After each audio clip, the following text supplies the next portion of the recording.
Hi, my name is Tom Hancock and I'm the training manager for Ridge Gear. In this short clip I'm going to give you some information on how to correctly inspect and fit a safety harness. It is recommended that the user inspects their harness or lanyard in a safe place before every use. Users must ensure that the harness is the correct size, has sufficient adjustments and acceptable comfort. Lanyard should be the correct type and length and have suitable connectors.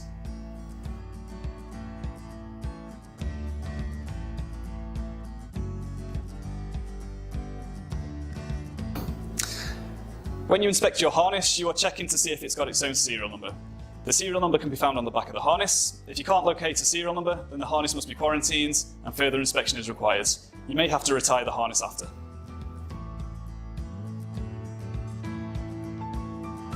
When you come to inspect any webbing, you are looking for any cuts, any abrasion, any heat damage, any chemical damage, or any severely discoloured patches. You must remember not to write on your harness using any marker pens.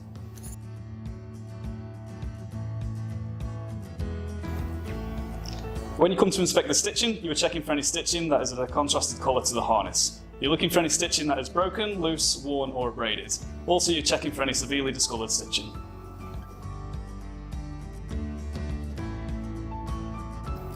When inspecting the attachment points, you are checking for any cracks, any corrosion, any distortion or any irregular wear. You're also making sure that any buckles operate correctly. Any plastic fittings you need to make sure that are in good condition and that there's no cracks.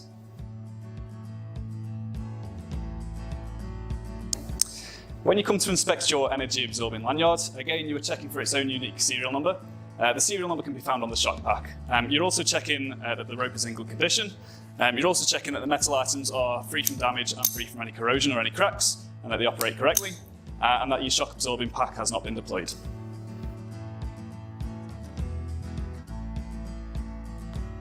Step 1. Hold your harness up by the rear attachment points. Remove any twists and ensure that the leg straps hang free. Step 2. Pass your arms through the shoulder straps and continue to make sure that there is no twists in the webbing. Step 3. Connect your chest and waist buckle. You must remember to double check that all connectors fasten correctly.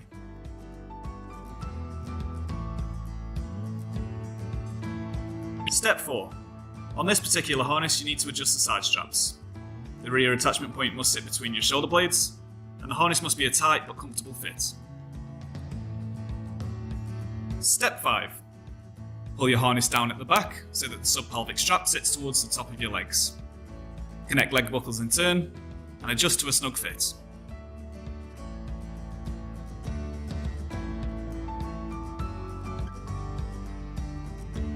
Step 6.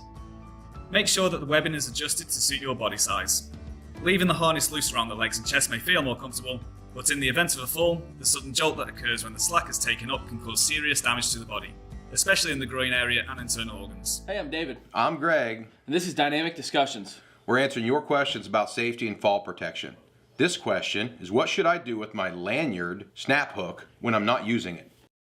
So what he's referring to is maybe like a dual leg lanyard. So you'll have two legs of it. So if you don't have one in use, you'll want to park that somewhere. What do you do with it? You obviously don't want it dragging behind you. So your full body harness should have a lanyard keeper, at least one in the chest areas. You can park that lanyard to.